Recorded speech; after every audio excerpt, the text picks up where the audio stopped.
सुबह 10 बजे मेरी आंख खुली। फ्लोरा सो रही थी। मैं आहिस्तगी से बेड से निकल आया, लेकिन वो जल्द ही उठ बैठी। उस वक्त मैं बाथरूम में था। नहा धोकर मैं जल्द ही तैयार हो गया और नाश्ता कमरे में ही तलब कर लिया। नाश्ता आने तक फ्लोरा भी तैयार हो गई थी। मैंने कहा, शीगोराय आने के बाद मैं कुछ भी नहीं कर सका माय लक। अभी नाश्ता करने के बाद मैं चंद घंटों के लिए बाहर जाऊंगा। उसने मजे का खेज अंदाज में मेरे कपड़ों की तरफ इशारा किया, जिन्हें मैं रात को ही पहन कर सो गया था। वो बोली, इस हुलिये में? मैंने कहा, इसलिए मैं सामान की बजाय कैश रखना पसंद करता हूँ। जरूरत के मुताबिक एक आध जोड़ा खरीद लूंगा, उसके बाद जैसे भी हालात हुए उनके मुताबिक काम होता रहेगा। फ्लोरा ने संजीदगी से कहा, तुम तन्हा जाओगे? मेरा मतलब है बाहर मुमकिन है कहीं तुम्हें लक की जरूरत पेश आ जाए। मैंने कहा, बेफिक्र रहो, जब भी ऐसा कोई मामला दरपेश हुआ तुम्हारे बगैर बाहर नहीं निकलूंगा। लेकिन इस वक्त मैं जिन इलाकों की तरफ जाऊंगा तुम शायद उन इलाकों का रुख करना भी गवारा न करो। वो बोली, तुम खामखा घबरा रहे हो। मैं कोई जबरदस्ती तो तुम्हारे साथ नहीं जा रही, बस यूं ही पूछ लिया था। मैंने कहा, फॉक्स स्ट्रीट की तरफ से कोई पूछगिछ हो तो कह देना कि मैं 2 बजे तक वापस आऊंगा। मैं होटल से निकल आया। मेरा इरादा तहजीब से मिलने का था। बहुत से अहम मामला तय करने के लिए उससे मिलना जरूरी था। अगरचे इस स्टेज पर तहजीब से मिलना एक खतरनाक इकदाम था, लेकिन मुझे उम्मीद थी कि फॉक्स स्ट्रीट ने मेरी निगरानी की जहमत गवारा नहीं की होगी। मेरा अंदाजा दुरुस्त साबित हुआ। किसी ने मेरा ताकुब नहीं किया, लेकिन उसके बावजूद मैंने एहतियातन 3 टैक्सियां तब्दील की। कोठी पर पहुंचा तो तहजीब और बर्ड मेरे मुंतजिर थे। तहजीब ने कहा, तुमने बहुत देर कर दी, शायद एहतियात की वजह से तुम्हें यहाँ पहुंचने में देर हो गई। मैंने हैरत से तहजीब को देखा। कहा, तुम मेरा इंतजार क्यों कर रही थी? मैंने इस वक्त आने का वादा तो नहीं किया था। तहजीब हंसी, बोली, तुम्हारी निगरानी करने के लिए बर्ड होटल में ही मौजूद था। उसने तुम्हें अकेले निकलते देखा तो मुतमईन हो गया और मुझे फोन पर इत्तला करके खुद भी यहीं आ गया। हम समझ गए थे कि तुम इस वक्त यहीं आओगे। मैंने एक तवील सांस ली। कहा, हाँ, हालात तब्दील हो गए हैं और अगर मेरा अंदाजा दुरुस्त है तो चंद रोज के अंदर हम कोई नुमाया कामयाबी हासिल कर लेंगे। तलहा ड्राइंग रूम में दाखिल हुआ। वो ट्रॉली चलाता हुआ लाया था जिस पर नाश्ते के सारे लवाजिमात मौजूद थे। मैंने हंसकर कहा, ये क्या भाई, मैं कोई मेहमान थोड़ी हूँ, जिस चीज की जरूरत होगी खुद ही कह दूंगा। तलहा ने कहा, हमें मालूम है जनाब कि आपकी पूरी रात मसरूफ गुजरी है। हमें अंदाजा हो गया था कि आप यहाँ आने वाले हैं, इसलिए हमने पहले ही से आपके लिए नाश्ते का बंदोबस्त करा लिया था। मैंने तलहा से कहा, नाश्ता तो मैं करके आया हूँ, बस मुझे एक प्याली चाय बना दो। फिर उन लोगों को मैंने गुज़श्ता रात के वाक़यात बताए। बर्ड ने बड़ी संजीदगी से कहा, मुझे तो कुछ गड़बड़ नजर आ रही है। आखिर चीफ ने फ्लोरा को अपनी लक क्यों करार दिया? मैंने कहा, मसलहतन। उन्हें उलझाने के लिए कुछ न कुछ तो करना ही था। बर्ड ने कहा, फ्लोरा ही क्यों? मैंने उसे देखा है मैडम, वो बड़ी हसीन लड़की है। तहजीब ने मुंह बना के कहा, बस शुरू हो गए? हमेशा अपने दिमाग से ही सोचोगे। वो बोला, बर्ड तुम्हारा वफादार है मैडम, इसलिए तुम्हारे हिस्से का काम भी करता है। अगर मैं चीफ पर निगाह न रखूं तो मालूम नहीं ये क्या कर बैठे। तहजीब ने उसे घूरा। बोली, बकवास मत करो, हम लोग यहाँ मोहब्बत के ड्रामे स्टेज करने नहीं आए, हमारे सामने अजीम मकासद हैं। बर्ड ने सर झुका लिया। बोला, ठीक है मैडम, तुम्हें शायद उसी वक्त होश आएगा जब तीर कमान से निकल चुका होगा। तहजीब उसे घूरने लगी और मुझे हंसी आ गई। मैंने कहा, वैसे फ्लोरा को भी मुझ पर शुबा है, मगर उसकी समझ में ये बात नहीं आ रही कि मैंने उसे अपनी लक किस मकसद के तहत करार दिया है। बर्ड ने सर हिलाया। बोला, अक्लमंद मालूम होती हैं, वरना आम लड़कियां तो अंदाजा ही नहीं कर पाती कि उन पर डोरे डाले जा रहे हैं। मैंने हंसकर कहा, इसीलिए तो वो उलझ कर रह गई है। मुझे उस पर डोरे डालने की जरूरत नहीं थी, वो तो पके हुए फल की तरह मेरी आगोश में गिरने को तैयार थी। बर्ड ने उछलकर कहा, सुन लो मैडम, चीफ ने क्या अल्फाज इस्तेमाल किए हैं, इसलिए कहता हूं कि इन पर जरा गहरी नजर रखना। मर्दों का कोई भरोसा नहीं होता। मैंने कहा, फजूलियात मत पको, मेरे पास ज्यादा वक्त नहीं है और फिर मुझे बहुत सी जरूरी बातें भी करनी है। फिर मैंने तहजीब से कहा, ये बताओ कि सुबह 9 बजे मादाम क्लारा से बात हुई थी? तहजीब ने कहा, हुई थी। इस बार उसका रवैया खासा मसालेहत आमेज था, लेकिन तुम्हारी हिदायत मेरे पेश नजर थी कि फिलहाल उसे उलझा के रखा जाए, इसलिए मैंने उसे टाल दिया। मैंने पूछा, वो क्या कह रही थी? तहजीब बोली, माइक्रो फिल्में हासिल करने के लिए बेताब थी और इसके लिए मुंह मांगी रकम देने को भी तैयार थी। रकम की अदायगी का तरीकाकार भी उसने मुझ पर ही छोड़ दिया। मैंने कहा, अभी उससे कुछ तय करने की जरूरत नहीं है, उसे एक आध रोज के लिए उलझाए रखो, फिर जब मैं तुमसे कहूँ उस वक्त उससे कुछ तय करना। तहजीब ने मुझे गौर से देखते हुए पूछा, तुम्हारा प्रोग्राम क्या है? मैंने कहा, क्राउन क्लब मादाम क्लारा की सरपरस्ती में चल रहा है। अगरचे ये उनका साइड बिजनेस है, मगर उनके लिए एक आड़ भी फराहम करता है। वहाँ काम करने वाला हर फर्द तो एगलर से मुतल्लिक नहीं हो सकता, लेकिन एगलर के लोग भी वहाँ जरूर होंगे।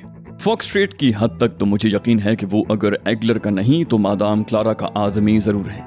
ऐसी मुनज़्ज़म तंजीमों को बासलाहियत मुजरिमों की हर वक्त जरूरत रहती है। यही वजह है कि फॉक्स स्ट्रीट मुझे तरह देने पर मजबूर हो गया। क्राउन क्लब में मुलाजिमत देने की हद तक वो बाइख्तियार था और उसने मुझे उसकी पेशकश भी कर दी थी, लेकिन मैंने इनकार कर दिया। इससे अगला मरहला यही हो सकता है कि मुझसे एगलर के लिए काम लिया जाए, मगर शायद फॉक्स स्ट्रीट इस हद तक बाइख्तियार नहीं है कि इस बारे में खुद कोई फैसला कर सके। इसलिए उसने सोचा होगा कि मेरा मामला आगे बढ़ा दे, वहां से जो फैसला भी होगा उस पर अमल किया जाएगा। रात के इस पहर शायद उसने मादाम क्लारा से राब्ता कायम करने की हिम्मत न की हो, लेकिन मुझे उम्मीद है कि आज शाम तक कोई ना कोई नतीजा जरूर निकल आएगा। बर्ड ने कहा, अगर तुम्हें मुलाजिमत की इतनी ही जरूरत थी तो मुझसे कहा होता, मैं तुम्हारे लिए किसी उम्दा सी मुलाजिमत का बंदोबस्त कर देता। तहजीब ने उसे छिड़का, तुमने फिर बेतुकी हाँकना शुरू कर दी। फिर मुझसे बोली, अगर तुमने एगलर में जगह हासिल कर भी ली तो इससे कोई फौरी फायदा तो नहीं उठा सकोगे। मैंने कहा, यकीन से कुछ भी नहीं कहा जा सकता। मैं सिर्फ इसी तवक्को पर यह सब कुछ कर रहा हूँ कि मुझे एगलर में जगह मिल जाए। मुमकिन है मादाम क्लारा इसके बरखिलाफ फैसला करें। यह भी मुमकिन है कि मैं कोई अहम मकाम हासिल करने में कामयाब हो जाऊं। तहजीब बोली, एगलर के मुकाबले पर फैल्कन कायम की गई थी, लेकिन अभी तक उसने किसी नुमाया कारकर्दगी का मुजाहरा नहीं किया। मैंने कहा, यह बात रीना सोलोमन कह रही है या तहजीब मैल्कम एक्स? वो बोली, इससे क्या फर्क पड़ता है, हकीकत तो बहरहाल अटल रहेगी। या तुम भी उन्हीं लोगों में शामिल हो गए हो जो ये कहते हैं कि ये मत देखो क्या कहा जा रहा है, ये देखो कि कौन कह रहा है। मैंने कहा, तुम गलत समझी। 2 दिन में हमने जो कुछ किया वो मादाम क्लारा के लिए बहुत है। तुम अगर खुद को रीना सोलोमन फर्ज कर लो तो तुमने बड़े कारनामे सर अंजाम दिए हैं, लेकिन बहैसियत तहजीब मैल्कम एक्स तुम्हें अपनी कारकर्दगी पर अदम इत्मीनान का इजहार करने का इख्तियार है। तहजीब ने कहा, जाहिर है मैं तो अपने ही अंदाज में सोचूंगी, मैं कोई रीना सोलोमन तो हूं नहीं। मैंने कहा, यही तुम्हारी गलती है। जब तुम रीना सोलोमन की हैसियत से सामने आई हो तो तुम्हें ऐसा ही अंदाज़े फिक्र भी अपनाना होगा। अगर वाकई कोई रीना सोलोमन होती तो किस अंदाज में सोचती। इतनी बड़ी तंजीम के मुकाबले पर सिर्फ टिक जाना ही उसके लिए बहुत होता। और जरा खुद को मादाम क्लारा की जगह पर रख कर सोचो, वो इस जोम में मुब्तला है कि शी गुराई की बड़ी से बड़ी तंजीम उसका कुछ नहीं बिगाड़ सकती, इसलिए कि वो एक बैनुल-अक़वामी दहशतगर्द तंजीम की नुमाइंदा है और यहाँ उसकी जड़ें बहुत गहरी हैं। उसे अगर ये मालूम हो जाए कि उसके मुकाबले में तहजीब मैल्कम एक्स है तो भी वो ज़हनी तौर पर मुतमईन हो जाएगी। उसके मुकाबले पर एक ऐसी शख्सियत है जो उससे टक्कर ले सकती है, लेकिन अब तो वो अपने सर के बाल नोच रही होगी। आखिर एक गुमनाम औरत उसे जिक पर जिक दिए चली जा रही है। तहजीब ने कहा, तुम ये साबित करना चाहते हो कि हमारी कारकर्दगी बहुत उम्दा रही, लिहाजा मुतमईन हो जाना चाहिए। मैंने कहा, समझने की कोशिश करो, हमने जो तरीका इख्तियार किया है वो सब्र व इस्तिकामत का मुतकाजी है। अगर हमने बरक्स तरीका इख्तियार किया, यानी अगर हम अपनी असल हैसियत में खुलकर मादाम क्लारा के मुकाबले पर उतर आए, तो हमें उससे बराह रास्त मुकाबला करना पड़ेगा। इससे हमारी रफ्तार तो तेज हो जाएगी, लेकिन साथ ही खतरात भी बढ़ जाएंगे। मुमकिन है हमें नुकसान भी उठाना पड़ जाए। क्या तुम ये गवारा कर लोगी? हमारा मुतमईन नजरिया तो ये है कि खुद कम से कम नुकसान उठाकर दुश्मन को ज्यादा से ज्यादा नुकसान से दो चार किया जाए। तहजीब ने हंसकर कहा, ठीक है अली, वैसे भी तुम ही इंचार्ज हो, हमें तुम्हारी बात माननी पड़ेगी। मैंने कहा, जब तक मैं होटल में फ्लोरा के साथ मुकीम हूँ कोई एक फर्द मेरी निगरानी करता रहे, लेकिन मेरा ताक़ुब करने की कोशिश न करें। जो कुछ भी होगा उससे मैं खुद ही निपटूंगा, क्योंकि इस मौके पर मामूली सा खतरा भी नहीं मोल लिया जा सकता। ठीक 2 बजे मैं होटल वापस पहुंच गया। फ्लोरा कमरे में मौजूद थी। वो वीसीआर पर कोई अंग्रेजी फिल्म देख रही थी। मुझे देखकर उसने टीवी बंद कर दिया। फ्लोरा ने मुझसे कहा, बॉस का फोन आया था, वो नाराज हो रहा था कि तुम उसे बताए बगैर होटल छोड़कर क्यों गए। मैंने बड़े खराब लहजे में कहा, इसीलिए मैं किसी और के लिए काम करने से गुरेज करता हूँ। उससे इजाजत लेने की मुझे क्या जरूरत है? क्या मैं उसका मुलाजिम हूँ? वो बोली, अपनी खैर मनाओ एडी, तुम बॉस से वाकिफ नहीं हो, वो बहुत खतरनाक आदमी है, कहीं ऐसा ना हो कि तुम अपनी जान से हाथ धो बैठो। मैंने संजीदगी से कहा, मैं भी कम खतरनाक नहीं हूँ। वो दूसरों के बल पर अकड़ता है, जबकि मैं सिर्फ अपनी कुव्वत बाजू पर भरोसा करता हूँ। मैं ऐसे लोगों से क्यों डरूं जो दूसरों के मोहताज हैं। वो बोली, तुम्हारे जाने के बाद से अब तक मैं तुम्हारे बारे में सोचती रही हूँ और इस नतीजे पर पहुंची हूँ कि तुम में कुछ सलाहियतें हैं तो जरूर, मगर जितनी तुम में सलाहियतें हैं उससे कई गुना ज्यादा तुम्हारा दिमाग खराब है। मैंने अफसरदा लहजे में कहा, मालूम नहीं क्यों अक्सर लोग मेरे बारे में यही नतीजा अखज़ करते हैं। मैंने किसी का क्या बिगाड़ा है? दूसरों के मामलात में टांग अड़ाने से मैं हमेशा गुरेज करता हूँ, अपने काम से काम रखता हूँ। बस मुझे मुलाजमत करना पसंद नहीं है।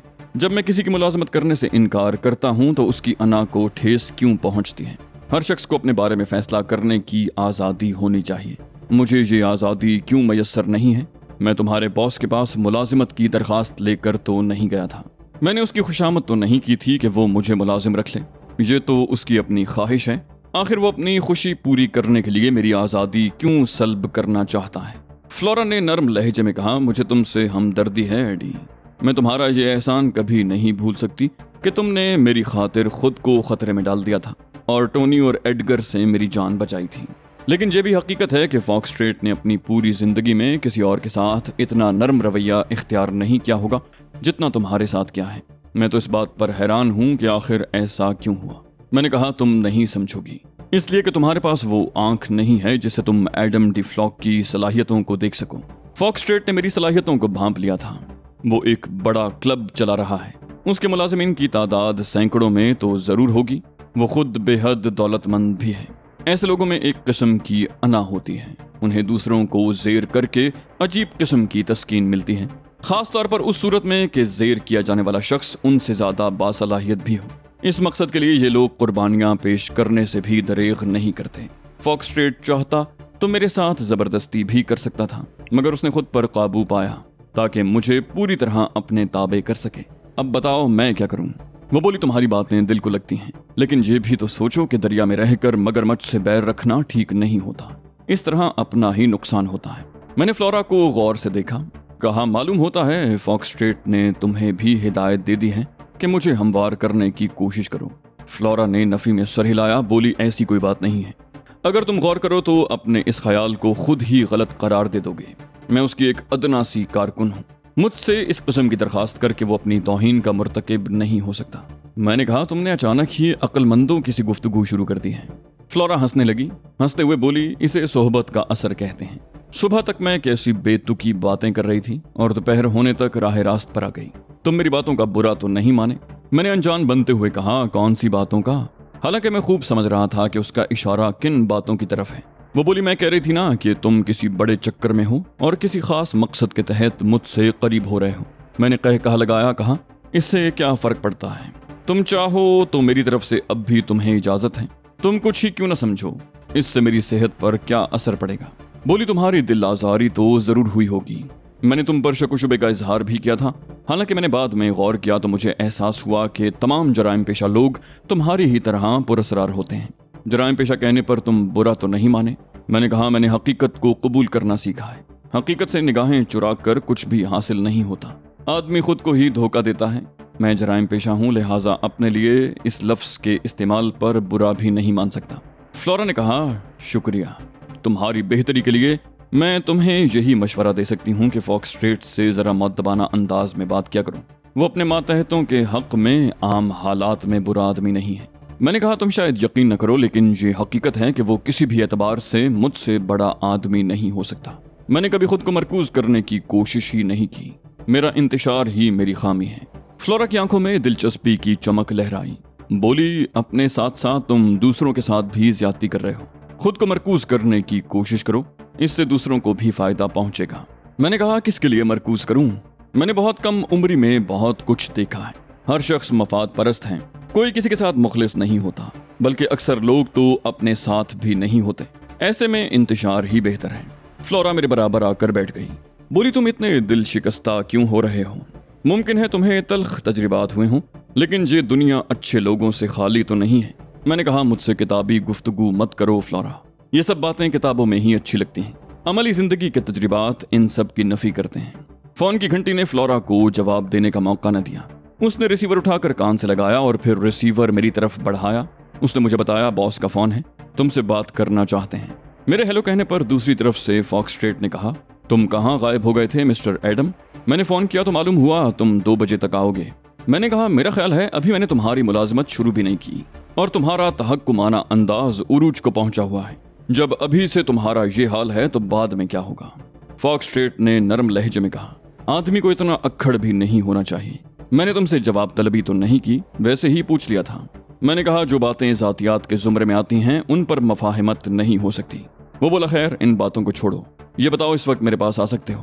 میں نے کہا نہیں، ابھی تو میں نے کھانا بھی نہیں کھایا، کھانا کھانے کے بعد آ سکوں گا۔ وہ بولا ٹھیک ہے، 1 گھنٹے بعد تو آ سکو گے، میں تمہارا انتظار کر رہا ہوں۔ میں نے کہا مجھے کم از کم 1.5 گھنٹہ لگ جائے گا، اس سے قبل نہیں آ سکوں گا۔ وہ بولا چلو کوئی بات نہیں، 1.5 گھنٹے بعد ہی آ جاؤ، میں کلب میں تمہارا منتظر رہوں گا۔ فون بند کر کے میں فلورا کی طرف مڑا۔ فلورا نے مجھ سے کہا حالات اور وقت کے ساتھ مفاہمت کرنا سیکھو، تمہارے اندر ذرا سی بھی لچک نہیں ہے۔ میں نے کہا میں نہایت لچکدار قسم کا آدمی ہوں، مگر جس بات کے لیے تم مجھ میں لچک دیکھنے کی خواہاں ہو وہ کم از کم میرے لیے ممکن نہیں ہے۔ فلورا نے کہا بہت ضدی ہو، خیر چھوڑو، پہلے ہم کھانا کھا لیتے ہیں۔ فلورا کے ساتھ کھانا کھانے کے بعد میں نے کراؤن نائٹ کلب کا رخ کیا۔ فاکس اسٹریٹ نے مجھے اپنے کمرے میں طلب کر لیا اور میں پہلے کی طرح بڑی بے تکلفی سے کرسی کھینچ کر بیٹھ گیا۔ رات کی طرح اس وقت بھی ایڈونا اس کی کرسی کے عقب میں کھڑی تھی۔ فاکس اسٹریٹ کے انداز سے میں نے اندازہ لگا لیا تھا کہ وہ میری خدمات مستعار لینے کے لیے بےتاب ہے۔ اس کی صورت کیا ہوگی یہ جاننے کے لیے مجھے تھوڑا سا صبر کرنا تھا۔ فاکس اسٹریٹ نے گفتگو کا آغاز کرنے سے قبل کہا کھانا تو تم کھا کر آئے ہو، لہٰذا پینے میں جو پسند کرو بتا دو۔ میں نے کہا کافی یا چائے میں سے کچھ بھی منگوا لو، ساتھ ہی یہ بھی بتا دو کہ اس طرح زحمت دینے کی کیا وجہ ہے، کیا میرے بارے میں کوئی فیصلہ کر لیا ہے؟ فاکس اسٹریٹ نے ایڈونا سے کافی لانے کو کہا، پھر مجھ سے مخاطب ہوا۔ میں نے تمہارا کمال دیکھتے ہوئے تمہیں بحیثیت شارپر کام کرنے کی پیشکش کی تھی، مگر تم نے اسے مسترد کر دیا۔ میں نے جان بوجھ کر اس کی بات قطع کرتے ہوئے کہا وہ پرانی بات ہوئی فاکس اسٹریٹ، اب تو نئی بات کروں۔ وہ بولا تم نے اگر میری پیشکش قبول کر لی ہوتی تو اچھا ہوتا، اس لیے کہ وہ ایک محفوظ کام ہے جس میں کسی قسم کے خطرات کا سامنا نہیں کرنا پڑتا۔ میں نے کہا زندگی میں خطرات نہ ہوں تو جینے کا لطف غارت ہو جاتا ہے۔ مجھے خوشی ہے کہ میں نے وہ پیشکش رد کر دی تھی۔ کیا تمہارے پاس میرے لیے کوئی پرخطر کام بھی ہے؟ وہ بولا میں تمہاری صلاحیتوں اور تجربات سے ناواقف ہوں، لیکن تمہیں یہ بتانا ضروری سمجھتا ہوں کہ فیلڈ ورک میں کسی ایک صلاحیت سے کام نہیں چلتا، بلکہ جب تک آدمی بہت سی صلاحیتوں کا مرکب نہ ہو فیلڈ ورک میں ایک قدم بھی نہیں چل سکتا۔ میں نے کہا کیا تمہیں ٹونی اور ایڈگر کا حشر یاد نہیں؟ اس کے بعد مزید کسی واقفیت کی ضرورت ہے؟ فاکس اسٹریٹ کا چہرہ غصے سے سرخ ہو گیا۔ وہ بولا وہ دونوں لفنگے ہیں، انہوں نے کلب کے قوانین کی کھلی خلاف ورزی کی ہے۔ مجھے نہیں معلوم تھا کہ ان لوگوں نے یہاں اس قسم کی دھاندلیوں کا بازار گرم کر رکھا ہے۔ میں نے طنزیہ لہجے میں کہا شارپنگ کے ذریعے لوگوں کو لوٹنا تمہارے خیال میں دیانتداری ہے؟ وہ بولا یہ کوئی انوکھی بات نہیں ہے، دنیا بھر میں یہی سب کچھ ہوتا ہے۔ تمہیں ایک قمار خانہ بھی ایسا نہیں ملے گا جہاں قمار خانے کی سرپرستی میں شارپنگ نہ کی جاتی ہو، لیکن ہم کسی کو مجبور تو نہیں کرتے کہ وہ ہمارے آدمی کے ساتھ کھیلے۔ لوگ آپس میں بھی کھیلتے ہیں، لیکن اگر کوئی شخص ہمارے آدمیوں سے جیت جاتا ہے تو اس سے زبردستی رقم نہیں چھینی جانی چاہیے۔ میں اس چیز کے سخت خلاف ہوں، اس سے ہماری ساکھ متاثر ہوتی ہے، اور اسی اعتبار سے میں تمہارا شکر گزار ہوں کہ تمہاری وجہ سے ان لوگوں کی دھاندلیاں میرے علم میں آئیں۔ مجھے معلوم ہوا ہے کہ یہ لوگ اس سے قبل بھی کچھ جیتنے والوں کو کلب کے اندر ہی لوٹ چکے ہیں، میں انہیں سخت سزا دوں گا۔ میں نے کہا کیا یہ لا علمی نا اہلی کے زمرے میں نہیں آتی؟ فاکس اسٹریٹ کا چہرہ مزید سرخ ہو گیا۔ بولا تم بہت کھردرے انداز میں گفتگو کرتے ہو، تمہیں اپنے انداز گفتگو میں تھوڑی بہت تبدیلی کرنی چاہیے۔ میں نے بے پرواہی سے کہا اسے چھوڑو، اصل بات کی طرف آؤ۔ وہ بولا ٹونی اور ایڈگر لفنگے ہی صحیح، مگر جس وقت تم نے ان کو زیر کیا وہ دونوں مسلح تھے، ہم اس نقطے کو نظر انداز نہیں کر سکتے، اور یہی وجہ ہے کہ ہم تمہارے بارے میں سنجیدگی سے سوچنے پر مجبور ہو گئے۔ تمہارا کسی سے مروب نہ ہونا بھی بہت کچھ ظاہر کرتا ہے۔ میں نے بہت غور کیا لیکن میں یہ طے نہیں کر پایا کہ تمہیں کس قسم کی ذمہ داریاں سونپی جائیں۔ میں نے کہا میں نے تم سے کہا تھا کہ جو کام کسی اور سے نہ ہو رہا ہو تم وہی کام آنکھ بند کر کے ایڈم ڈی فلاک کو سونپ سکتے ہو، پھر تمہیں کیا تردد ہے؟ فاکس اسٹریٹ مجھے غور سے دیکھنے لگا۔ بولا ہمیں سنگین حقائق کا سامنا کرنا ہوتا ہے، دوسروں کے دعووں پر آنکھ بند کر کے اعتبار کرنا ہمارا شیوا نہیں ہوتا۔ تم اس سلسلے میں کیا کہتے ہو؟ میں نے کہا میں تم سے متفق ہوں، جو باتیں تم کر رہے ہو وہ عمومی نوعیت کی ہیں اور تمہارا مسئلہ ہیں۔ مجھے تم نے انگیج کیا ہے، میرے سامنے مسائل نہیں، مسائل کا حل رکھو۔ فاکس اسٹریٹ بولا تم نے یہ بھی کہا تھا کہ تم کسی کے پابند ہو کر نہیں رہ سکتے، تمہاری یہ بات مجھے تردد میں مبتلا کر رہی ہے۔ میں نے کہا میں نے یہ ہرگز نہیں کہا تھا، میں نے یہ کہا تھا کہ میں بے جا قسم کے ڈسپلن کی پابندی نہیں کر سکتا۔ یہ بات سمجھ لو فاکس اسٹریٹ کہ میں اپنی خدمات تو فروخت کر سکتا ہوں، اپنی عزت نفس کا سودا نہیں کر سکتا۔ ये भी सुन लो कि मैं जो काम जिम्मे लेता हूँ उसे पूरी सलाहियत बरूए कार लाकर इख्तिताम तक पहुँचाने की कोशिश करता हूँ। फॉक्सट्रेट ने इस बात में सर हिलाया, बोला ठीक है। फिर दराज खोल कर उसमें से एक चेक निकाल कर मेरी तरफ बढ़ाया। उसने कहा, ये सिटी बैंक का चेक है, सिर्फ 1 लाख का।